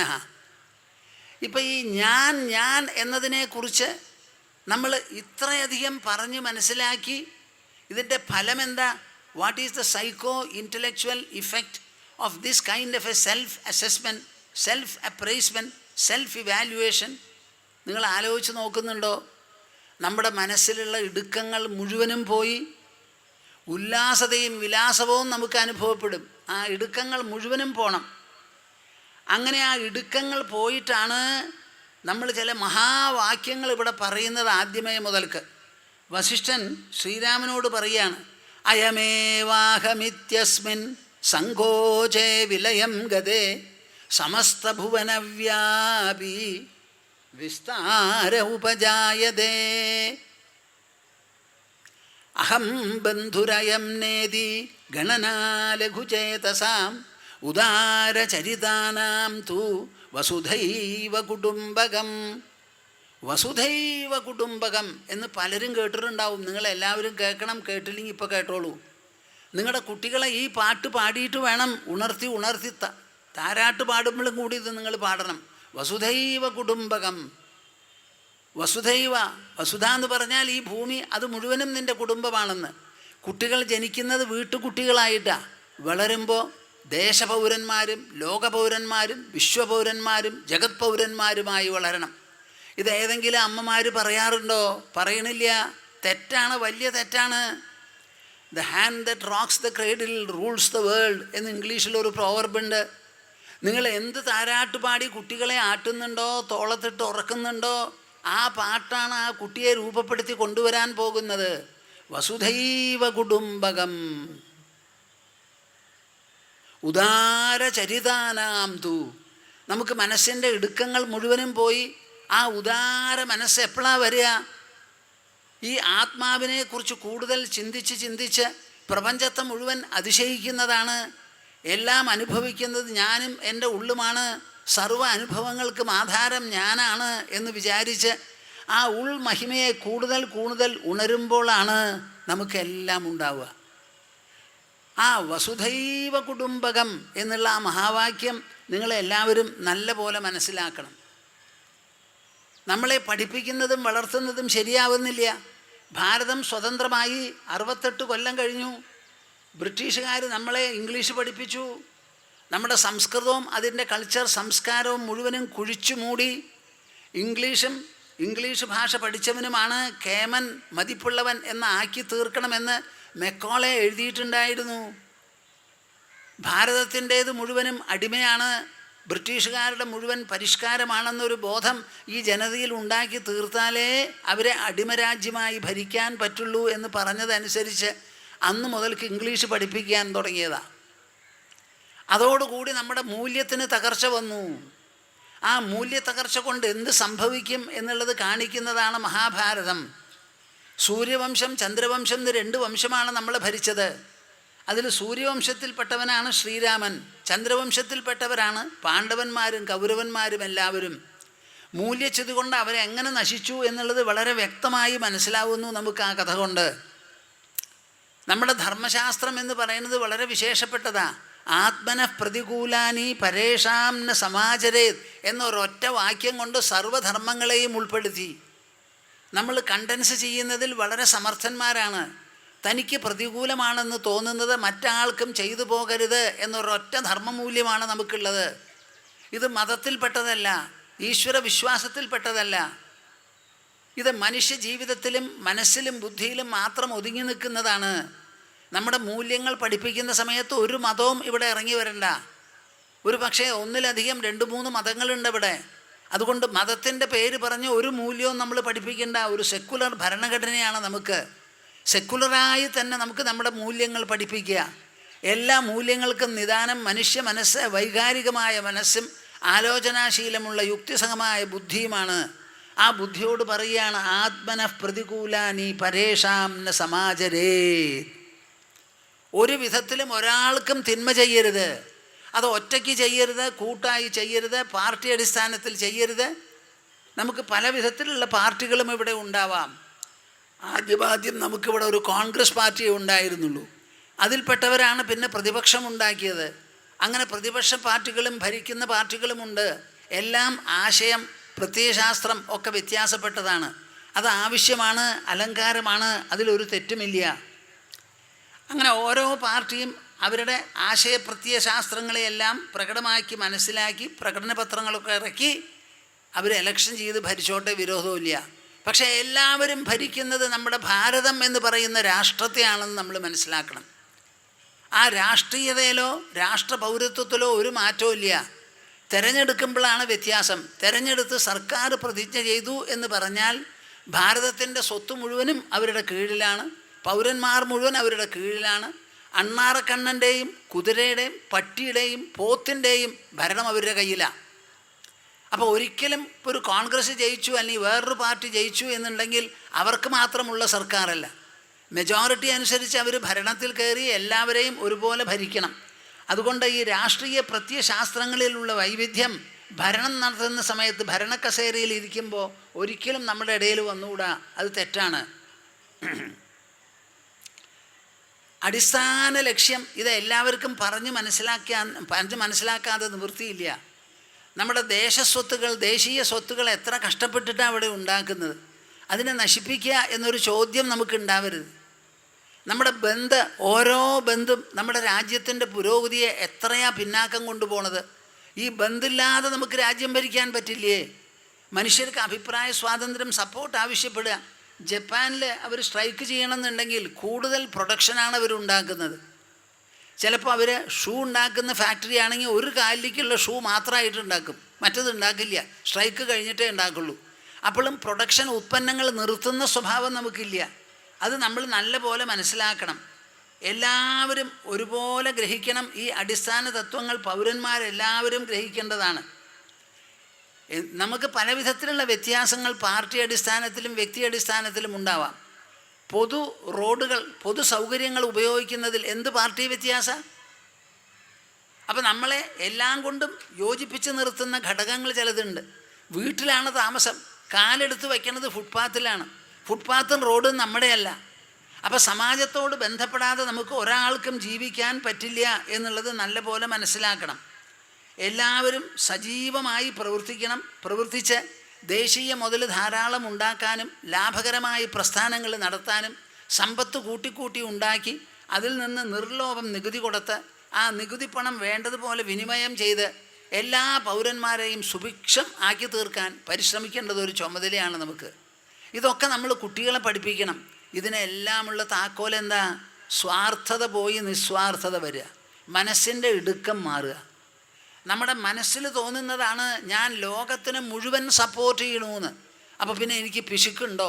എന്തിൻ്റെ പിന്നാലെയാണ് ഞാൻ പോവുക? എന്നെ മോഹിപ്പിക്കാൻ ഒരു സ്വർണ്ണമാനോ ഒരു വെള്ളിമാനോ ഒരു ഉരുക്കുമാനോ എവിടെ ഉണ്ടാവുക? നിങ്ങളുടെ മനസ്സിൽ നിറവ് വരണോ? അപ്പം നിറവുണ്ടാവണു നിങ്ങളുടെ മനസ്സിൽ. ഏഴത്തം മുഴുവനും അലിഞ്ഞു പോണു, ധനമോഹം ഇല്ലാതെയാവുന്നു, മനസ്സ് സംതൃപ്തമാവുന്നു, സൗഭാഗ്യപൂർണമാകുന്നു, സൗശീല്യത്തിൻ്റെ അവതാരമൂർത്തികളാകും ലോകത്തിലെ എല്ലാവരും. സർവചികിത്സയും മനസ്സിലാണ്, ബുദ്ധിയിലാണ്, മനസ്സിലാണ്, ബുദ്ധിയിലാണ്. ഇത് നല്ല പോലെ നമ്മൾ മനസ്സിലാക്കണം. ജ്ഞാനം ജ്ഞേയം തഥാ ജ്ഞാതം, ജ്ഞാനം ജ്ഞേയം തഥാ ജ്ഞാതം. ജ്ഞാനം ജ്ഞേയം തഥാ ജ്ഞാതം തഥാ ജ്ഞാത തഥാ ജ്ഞാതാ ഹൃദയം നാസ്തി വാസ്തവം ഹൃദയം നാസ്തി വാസ്തവം അജ്ഞാനാത് ഭാതി യത്രേദം അജ്ഞാനാത് ഭാതി യത്രേദം സോഹമസ്മി നിരഞ്ജനഃ. സോഹമസ്മി നിരഞ്ജനഃ. ജ്ഞാനം ജ്ഞേയം തഥാ ജ്ഞാത ഹൃദയം നാസ്തി വാസ്തവം. ഇതിന് മുൻപിലത്തെ ശ്ലോകത്തിൽ പറഞ്ഞുല്ലോ, ഒന്നിലോ എല്ലാം എൻ്റെ ആണ്, അല്ലെങ്കിലോ ഒന്നുമില്ല എന്ന് പറഞ്ഞുല്ലോ. ഇത് വെറുതെ പറഞ്ഞതല്ല, കേട്ടോളൂ. ജ്ഞാനം ജ്ഞേയം തഥാ ജ്ഞാത, ഇതിനാണ് ഈ ത്രിപുടി എന്ന വേദാന്ത ഭാഷയിൽ പറയുക. മൂന്നെണ്ണം. ഒന്ന് അറിവ്, അനുഭവം. ജ്ഞേയം അറിയപ്പെടേണ്ടത്. തഥാ ജ്ഞാതം അറിഞ്ഞു കഴിഞ്ഞത്. തഥാ ജ്ഞാത അറിയുന്നവൻ. ഈ ത്രിപുടിയിൽ എപ്പോഴും മൂന്നെണ്ണം ഉണ്ട്. എന്താണത്? കർത്ത, ക്രിയ, കർമ്മം. എന്ത് പ്രവൃത്തിയും ചെയ്യാനായിട്ടൊരു കർത്താവ് വേണം. ആ കർത്താവിൻ്റെ പ്രകടന വിശേഷമാണ് ക്രിയ അല്ലെങ്കിൽ പ്രവൃത്തി. അതിന് വിധേയമാകുന്നതാണ് കർമ്മം, ദി ഓബ്ജക്റ്റ്. അപ്പം നമ്മൾ എപ്പോൾ നോക്കിയാലും അറിവിനെ പരാമർശിക്കുന്ന സമയത്ത് അറിയുന്നവൻ ഒരാളുണ്ട്, അറിയപ്പെടേണ്ടതൊന്നുണ്ട്. ഈ അറിയപ്പെടേണ്ടതിനെ അറിയുമ്പോൾ അറിയുക എന്ന് പറയുന്ന ഒരു പ്രക്രിയ. ഇങ്ങനെ മൂന്നെണ്ണം. ഈ മൂന്നെണ്ണം അടങ്ങുന്നതാണല്ലോ നമ്മുടെ ജീവിതത്തിലെ എല്ലാ ഘട്ടങ്ങളും, എല്ലാ തരത്തിലുള്ള കാഴ്ചകളും കേൾക്കലുമെല്ലാം. മനസ്സിലാവുന്നുണ്ടോ? എന്ത് സംഗതിയും നമ്മൾ അറിയണം. എങ്ങനെ അറിയണു? ഇന്ദ്രിയങ്ങൾ കൊണ്ട് അറിയണു. ഇന്ദ്രിയങ്ങളില്ലാതെ മനസ്സുകൊണ്ടും ബുദ്ധി കൊണ്ടും അറിയണു. ന്യൂസ് പേപ്പർ വന്നു, വായിക്കണു. എന്താ വായിക്കുന്നത്? കണ്ണു തുറന്നു. അതിൽ പത്രത്തിനൊരു നിറമുണ്ട്, അതിൽ അച്ചടിച്ച മഷിക്ക് വേറെ ഒരു നിറമുണ്ട്. ഈ രണ്ട് നിറവും കൂടി താരതമ്യപ്പെടുത്തിയിട്ടാണ് നമ്മൾ അക്ഷരങ്ങളായി വായിച്ചെടുക്കുന്നത്. അപ്പോൾ അവിടെ കണ്ണിൻ്റെ മുൻപിലുള്ള ഒരു ദൃശ്യമായി തീരണു ന്യൂസ് പേപ്പർ. അത് വായിച്ച് പതിപ്പ് മനസ്സിലുണ്ടാവുമ്പോൾ അത് അറിവായി രൂപാന്തരപ്പെടുന്നു. അപ്പോൾ വായിക്കുന്നവൻ വായന, വായിക്കപ്പെടുന്നത് കാണുന്നവൻ കാണൽ, കാണപ്പെടുന്ന വസ്തു, ഇങ്ങനെ എല്ലാം. ഇനി മനസ്സിലേക്ക് എടുത്തോളൂ. അപ്പോഴോ thinker, the process of thinking, as a result of which the outcome called thought, the thinker thinking and thought, the knower knowing and the knowable. ഇങ്ങനെ മൂന്ന് കൂട്ടം സാധനങ്ങളില്ലാതെ നമുക്ക് അനുഭവമോ ജ്ഞാനമോ ഉണർവോ ഒന്നും തന്നെ ഉണ്ടാവില്ല. ജ്ഞാനം അറിവ്, ജ്ഞേയം അറിയപ്പെടേണ്ടത്, തഥാ അതുപോലെ ജ്ഞാത അറിയുന്നവൻ. ഈ മൂന്നെണ്ണം ഹൃദയം നാസ്തി വാസ്തവം. ഇങ്ങനെ മൂന്നെണ്ണം വേറിട്ടില്ലാന്ന്. കേൾക്കുന്നുണ്ടോ? കേൾക്കുന്നുണ്ടോ? നമ്മുടെ ഉള്ളിലത്തെ വർത്തമാനമാണ് പറയണത്. നമ്മുടെ ശരീരത്തിൻ്റെ ഉള്ളിൽ എല്ലാം കൂടി എന്തുണ്ട്? നിങ്ങൾ ആലോചിച്ച് നോക്കൂ. ഏതെങ്കിലും ഒരു സാധനത്തിനെ പറ്റി ചിന്തിക്കുമ്പോൾ അതിനോട് അപേക്ഷിച്ച് ഞാൻ അതിൻ്റെ ചിന്തകനായി തീരുന്നു. ആ ചിന്തനം എന്ന് പറയുന്ന ഒരു പ്രവൃത്തിയെ തൊടുത്തുവിടുന്നു. തത്ഫലമായി ചിന്ത എന്ന് പറയുന്ന പരിണത ഫലം, ഔട്ട്കം ഉണ്ടായിത്തീരുന്നു. ഈ മൂന്നെണ്ണവും ഉണ്ടാവുന്നത് നമ്മുടെ ശരീരത്തിൻ്റെ ഉള്ളിലാണെന്ന് നിങ്ങൾ സമ്മതിക്കുന്നുണ്ടോ? ഉവ്വോ? തീർച്ച. ഇനി മാറുമോ? ഈ മൂന്നെണ്ണമായി നമ്മുടെ ശരീരത്തിൻ്റെ ഉള്ളിൽ മനസ്സിൽ സ്ഥിരം നിൽക്കുന്നുണ്ടോ? ഉണ്ടോ? എവിടെയാ ചിന്തകൻ? ചിന്തിക്കാത്ത സമയത്ത് ചിന്തകൻ എവിടെ പോയി? ചിന്തിക്കുന്ന സമയത്ത് സാപേക്ഷികമായ ഒരു ചിന്തകൻ ഉടലെടുത്തു. ആ ചിന്തകൻ വിചിന്തനം എന്നൊരു പ്രക്രിയ തൊടുത്തുവിട്ടു. തത്ഫലമായ ഒരു ചിന്തയുണ്ടായി. അതുപോയി വേറെ ഒരു ചിന്തകൻ, വേറെ ഒരു ചിന്തനം, വേറെ ഒരു ചിന്ത. ഇങ്ങനെ എത്രയെത്ര ചിന്തകന്മാരും ചിന്തനങ്ങളും ചിന്തകളുമാണ് വരുന്നത്. ഇങ്ങനെ അനവധി ചിന്തകൾ നമ്മുടെ ഉള്ളിൽ സ്ഥാനം പിടിച്ച് നിൽക്കുന്നുണ്ടോ? എന്താ ഒരു മിണ്ടാതെ? എന്തിനെയാണ് നിങ്ങൾ ചിന്തകൻ എന്ന് പറയണത്? അതിൻ്റെ സബ്സ്റ്റൻസ് എന്താ? നമ്മുടെ ഉള്ളിലെല്ലാം കൂടി ചേതന ബോധം എന്ന് പറയുന്നത് ഒന്ന് മാത്രമാണ്. ആ ബോധത്തിൻ്റെ ഒരു പ്രകടന വിശേഷമാണ് ഈ ചിന്തകൻ. അതിൻ്റെ ഒരു പ്രകടന വിശേഷമാണ്, സ്ഫുരണ വിശേഷമാണ് വിചിന്തനം. അതിൻ്റെ തന്നെ അതിൻ്റെ തന്നെ ഒരു വിലസനമാണ് ഈ ചിന്ത എന്ന് പറയുന്ന പരിണാമം. ഈ 3 പേര് നമ്മൾ പറയുന്നുണ്ടെങ്കിലും 3 വസ്തുക്കൾ അന്യോന്യം ഭിന്നമായിട്ടുള്ളത് നമ്മുടെ ഉള്ളിൽ മനസ്സിലുണ്ടോ? ഉണ്ടോ? നിങ്ങൾ എന്താ പറയണേ? ഉണ്ടെന്നോ ഇല്ലയെന്നോ? അപ്പം പിന്നെ എന്താ ഈ പറയണേ? അതല്ലേ ഇവിടെ പറയണത്. ഹൃദയം നാസ്തി വാസ്തവം. മനസ്സൊരിക്കലും ചിന്തകനായി നിൽക്കുന്നില്ല, വിചിന്തനമായി നിൽക്കുന്നില്ല, ചിന്തകളായി തീരുന്നില്ല. ഒരേ ഒരു ഉണർവ്, ഒരേ ഒരു ചേതന, അത് മാത്രമേ നമ്മുടെ ഉള്ളിലുള്ളൂ. ആ ചേതന ബഹുമുഖ ശക്തിയുള്ളതാണ്. ഇല്ലാത്തതിനെ ഉണ്ടാക്കാനും ഉള്ളതിനെ ഇല്ലാതെയാക്കാനും ഉള്ളതിൽ പരിവർത്തനങ്ങൾ വരുത്താനും ശക്തിയുള്ള വിശേഷപ്പെട്ട ഒരു വസ്തുവിശേഷമാണ് ഇത്. അതുകൊണ്ട് ചിന്തകൻ എന്ന് പറയുന്ന ഒരു പ്രതിഭാസം, ഒരു തോന്നലാണിത്. ചിന്തനം എന്ന് പറയുന്നതും ഒരു തോന്നലാണ്. വസ്തുനിഷ്ഠമായ ഒരു ചിന്തകൻ അവിടെ ഉണ്ടാവുന്നില്ല, വസ്തുനിഷ്ഠമായ ഒരു വിചിന്തനവും അവിടെ ഇല്ല, വസ്തുനിഷ്ഠമായി അവിടെ ഒരു ചിന്ത പരിണാമവും ഉണ്ടാവുന്നില്ല. മനസ്സ് പരിണമിച്ച് തുടങ്ങിയെന്നുണ്ടെങ്കിൽ പിന്നെ ബാക്കി വരുമോ? എത്രയെത്ര ചിന്തകൾ നാം ചിന്തിച്ചു കഴിഞ്ഞു, എത്രയൊക്കെ പരിണാമങ്ങൾ ഉണ്ടായി അനുഭവിച്ചു കഴിഞ്ഞു.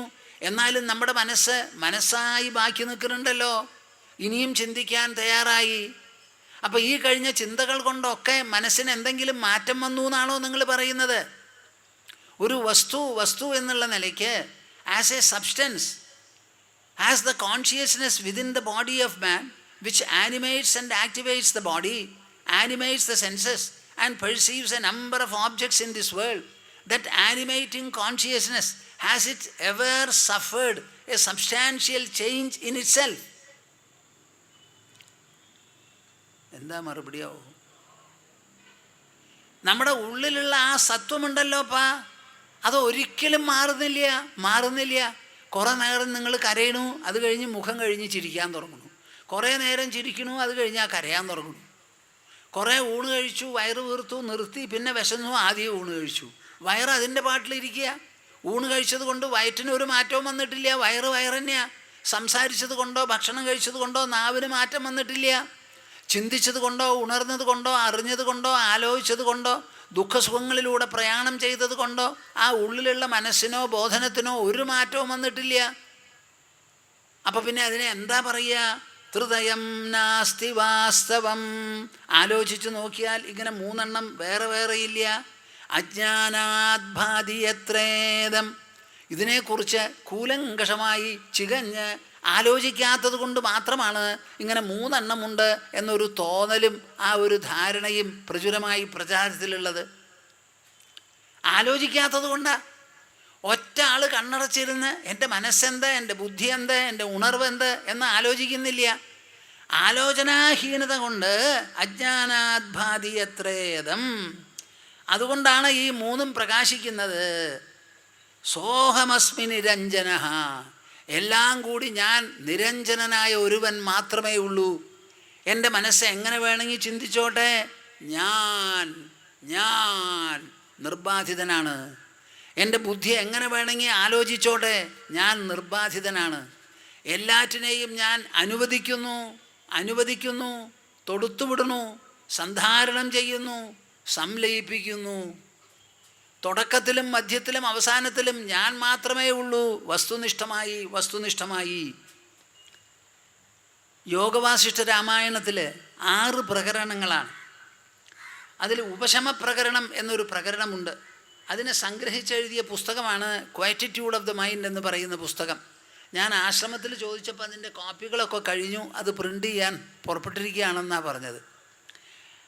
അതിൽ 2 ഗീതയുണ്ട്. ഒന്ന് സിദ്ധഗീത, പിന്നെ ഒന്ന് ഉപശമഗീത എന്ന് 2 ഗീതയുണ്ട്. അതിൽ ആ സിദ്ധഗീത കുറേയൊക്കെ പ്രശസ്തമാണ് നമ്മുടെ ഈ ഇടയിൽ. ആരും ഈ യോഗവാസിഷ്ഠത്തിനെ പറ്റി അങ്ങനെ പറയാറില്ല, പക്ഷെ ഞാൻ പറയാറുണ്ട്, എഴുതാറുമുണ്ട്. സയൻസ് ഓഫ് ഇന്നർ റിഡംഷൻ എന്ന് പറഞ്ഞ് നിർവ്വാണ പ്രകരണം എഴുതിക്കൊണ്ടിരിക്കുക. ഇന്നലെ മിനിഞ്ഞാന്നാണ് അടുത്ത തവണ പബ്ലിഷ് ചെയ്യാനുള്ള ആർട്ടിക്കിൾ എഴുതി കൊടുത്തത്. അതിൽ ഒരു 2-3 ശ്ലോകം സാധിച്ചാൽ സമയമുണ്ടെന്ന് തോന്നണില്ല, പറയാം. കേൾക്കണോ നിങ്ങൾ? ജനക മഹാരാജാവ്, ഈ പറയുന്ന ജനക മഹാരാജാവ് ഒരു ദിവസം നായാട്ടിന് പോയി. കൂടെ കുറേ ഫോളോവേഴ്സ്, അനുയായികളുണ്ട്. എല്ലാവരും കൂടി ഇങ്ങനെ നായാടിക്കൊണ്ടിരിക്കുമ്പോൾ പെട്ടെന്ന് ജനകൻ്റെ ശ്രദ്ധ മുകളിലേക്ക്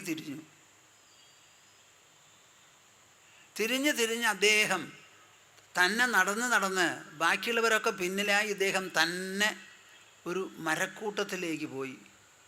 നോക്കുമ്പോൾ കുറേ സിദ്ധന്മാർ ആകാശത്തിലൂടെ പാടിക്കൊണ്ട് നടക്കുക. എന്താ അവർ പാടുന്നത്? ഒറ്റയ്ക്കും കൂട്ടായും അവർ പാടുന്നു. ആ പാടുന്ന പാട്ട് ജനക മഹാരാജാവിനെ അത്യന്തം ആകർഷിച്ചു. ആ പാട്ടിനെയാണ് സിദ്ധഗീത, സിദ്ധന്മാർ ഒരുമിച്ച് പാടിയ പാട്ട് എന്നുള്ള അർത്ഥത്തിൽ പറയുന്നത്. അതിലാദ്യത്തെ ഒരു ശ്ലോകം പറയാം. ദൃഷ്ടദൃശ്യസമായോഗാത് പ്രത്യയാനന്ദനിശ്ചയഃ യസ്തം സ്വമാത്മതത്വോത്ഥം നിഷ്പന്ദം സമുപാസ്മഹേ. നിങ്ങളൊരു ക്ഷേത്രത്തിൽ ഒരു പടത്തിൻ്റെയോ ഒരു ബിംബത്തിൻ്റെയോ ഒരു കളത്തിൻ്റെയോ മുന്നിൽ നിന്നാൽ അത് എന്തിനെയാണ് കടം എന്ന് വിചാരിച്ച് അതിനനുസരിച്ച് കുറേ സ്തുതികൾ ചൊല്ലി പാടും. അങ്ങനെ നമുക്ക് മുരുകസ്തുതിയുണ്ട്, അയ്യപ്പസ്തുതിയുണ്ട്, വിഷ്ണുസ്തുതിയുണ്ട്, ശിവഭുജംഗം, പലതും ഉണ്ട് നമുക്ക്. ഈ ആത്മജ്ഞാനത്തെപ്പറ്റി ചിന്തിക്കുന്നതായ ജ്ഞാനകുതുകികളുണ്ടല്ലോ, സാധകന്മാർ, അവർക്ക് അതേപോലെ എന്തെങ്കിലും ഉപാസനയോ പാട്ടുകളോ ഉണ്ടോ എന്ന് ചോദിച്ചാൽ അവരുടെ പാട്ടാണത്. നിങ്ങൾക്ക് മാത്രമാണ് പാട്ടെന്ന് വിചാരിക്കരുത്. ആ സിദ്ധന്മാർ പാടിപ്പോയ പാട്ടാണ്. ദ്രഷ്ടൃദൃശ്യ സമായോഗാത് പ്രത്യയാനന്ദനിശ്ചയഃ യസ്തം സ്വം ആത്മതത്വോത്ഥം നിഷ്പന്ദം സമുപാസ്മഹേ. അവർ കൂട്ടായിട്ട് പാടുക. ഞങ്ങളിതാ ഉപാസിക്കുന്നു. ആരെയാ ഉപാസിക്കുന്നത്? നിഷ്പന്ദം, ഒരു തരത്തിലുള്ള അനക്കമോ ചലനമോ സ്പന്ദനമോ ഇല്ലാതെ നമ്മുടെ ഉള്ളിൽ ഏകഭൂതമായി പരിലസിക്കുന്ന ആ വിശേഷപ്പെട്ട പരമാത്മാ എന്ന് പറയുന്ന സ്ഫുരണമുണ്ടല്ലോ, അതിനെയാണ് ഞങ്ങൾ ഉപാസിക്കുന്നത്. ഈ പരമാത്മാവിനെ നിങ്ങൾ എങ്ങനെ മനസ്സിലാക്കണു?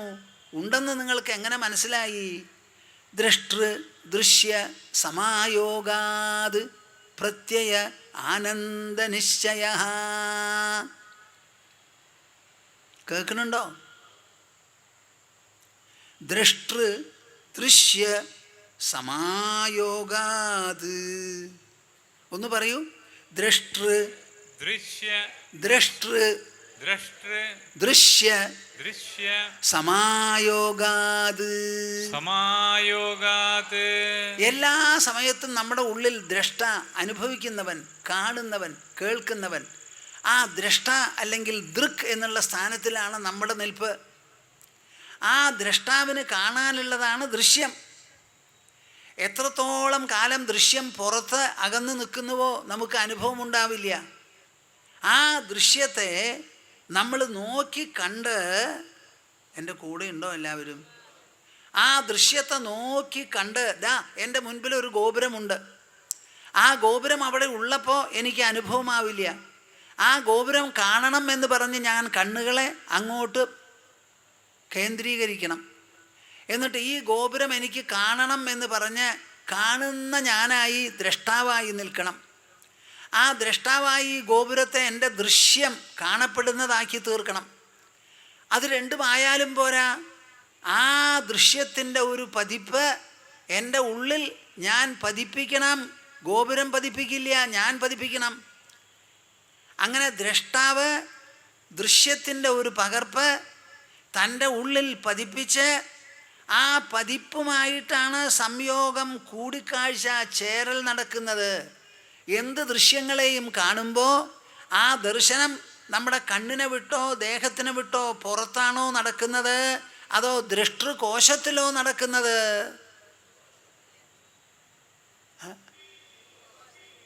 എന്താ നിങ്ങൾക്ക് ഇത്ര ബുദ്ധിമുട്ട് മനസ്സിലാക്കാൻ? ഈ വസ്തു ഇവിടെയാണെന്ന് വെച്ചാൽ ഞാൻ കാണുമോ? ആ വസ്തുവിൻ്റെ ഒരു പതിപ്പ് എൻ്റെ കണ്ണിലൂടെ ഉള്ളിൽ പതിച്ച് അതുമായിട്ടല്ലേ എനിക്ക് സംയോഗമുണ്ടാവുന്നത്. എവിടെ ദ്രഷ്ടാവോ അവിടെയാണ് ദൃശ്യപ്പതിപ്പ്. എവിടെയാണോ ദ്രഷ്ടാവ് ആ ദൃഷ്ടൃകോശത്തിലാണ് ദൃശ്യപ്പതിപ്പുമായി ഒരു സംയോഗം. അത് രണ്ടും തമ്മിലുള്ള യോജിപ്പ് നടക്കുന്നത്. ആ യോജിപ്പിൽ നിന്ന് ഉണ്ടാവുന്നതാണ് എല്ലാ അനുഭവങ്ങളും.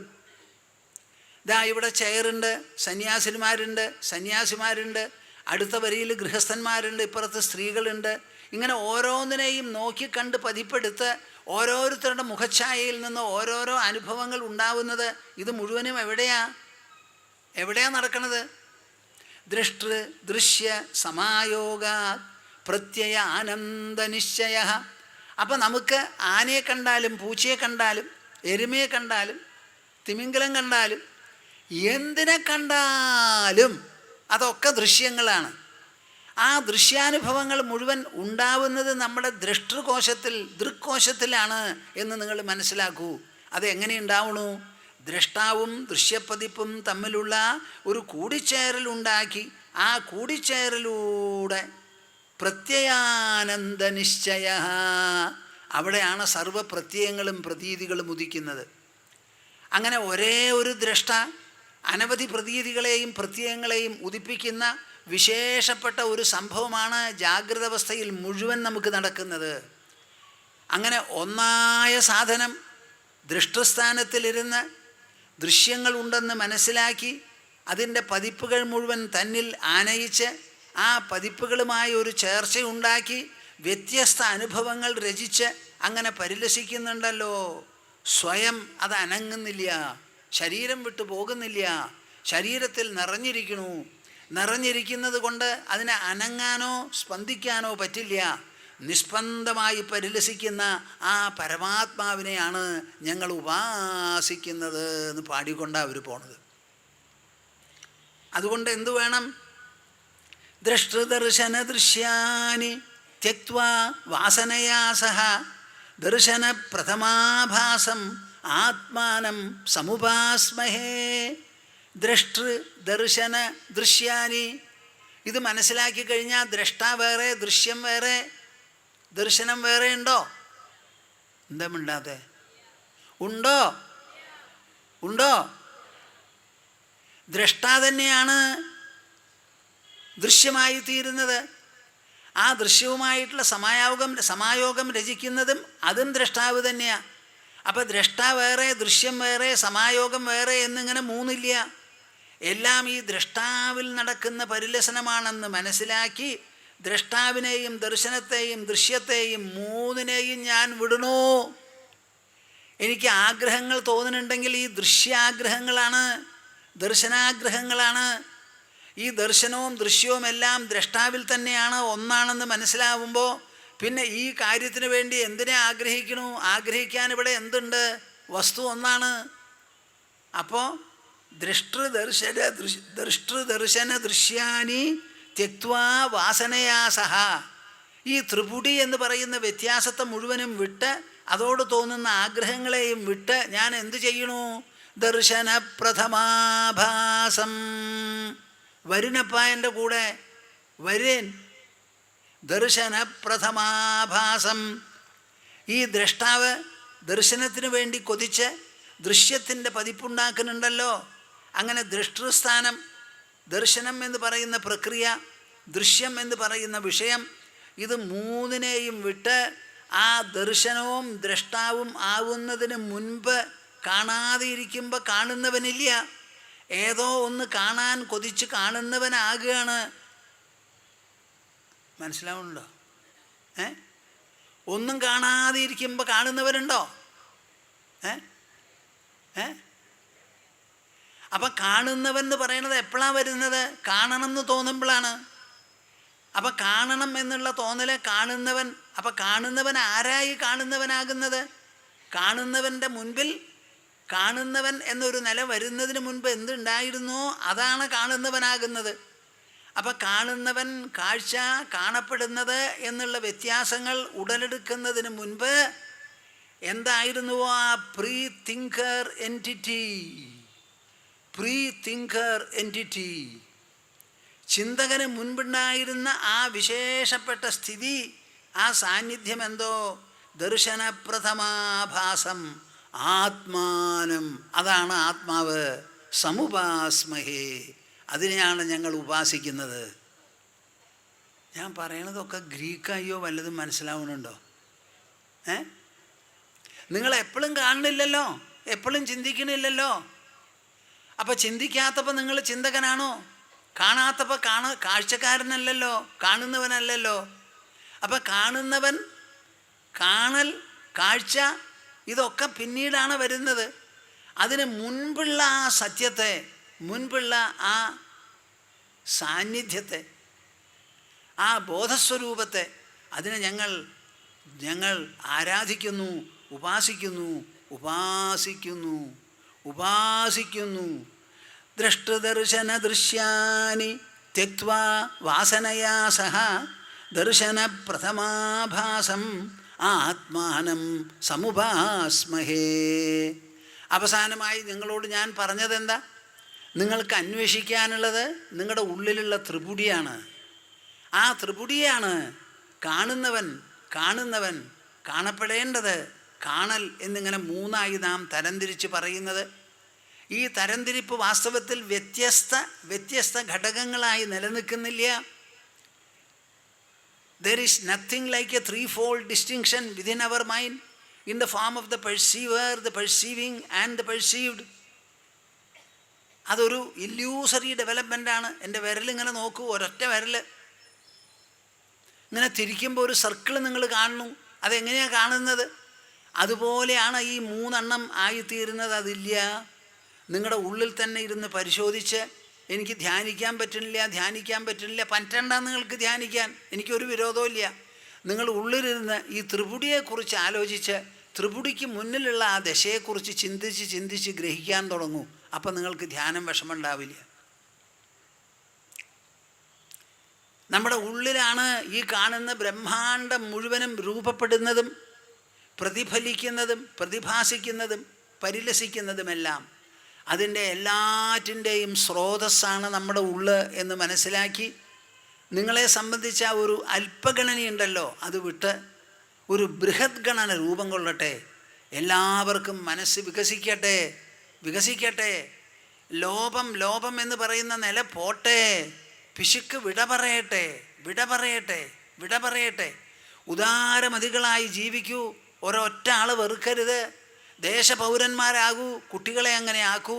ലോക പൗരന്മാരായി തീരൂ. അജാത ശത്രുക്കളാകൂ നിങ്ങളെല്ലാവരും. അല്പത്വവും ഏഴത്വവും വിട പറയട്ടെ.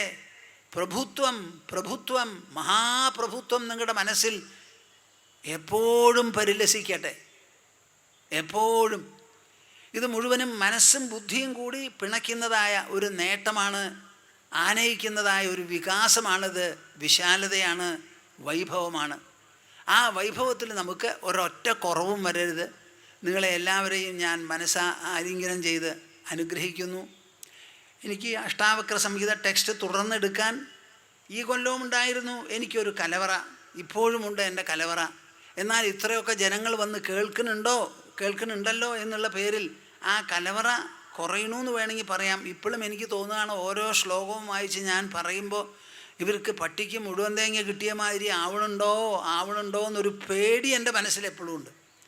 അത് നന്നായി പൂണ്ട് കൊടുക്കണം. കടിച്ചു തിന്നാൻ പറ്റുന്ന തരത്തിൽ ചിരട്ട അവിടെ കിടക്കട്ടെ, ചകിരി അവിടെ കിടക്കട്ടെ. ആ ഉള്ളിൽ നിന്ന് പൂണ്ട് അങ്ങോട്ട് കൊടുക്കണം എന്ന് വിചാരിച്ചിട്ടാണ് പറയണത്.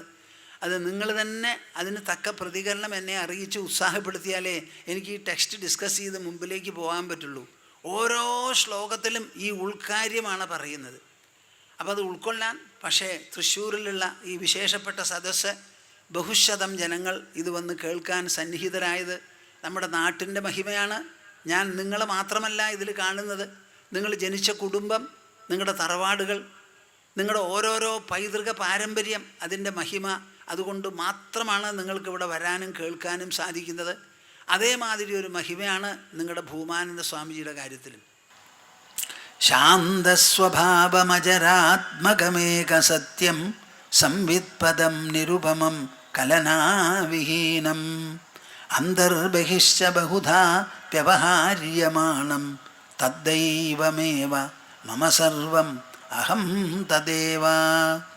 പ്രബുദ്ധം വിമുക്തം വികാരാദിഹീനം പ്രസന്നം സദാ നിത്യബോധസ്വരൂപം പരം നിശ്ചലം നിർഗുണം സർവരൂപം ഭജേഹം സദാനുസ്മരാമി പ്രണൗമി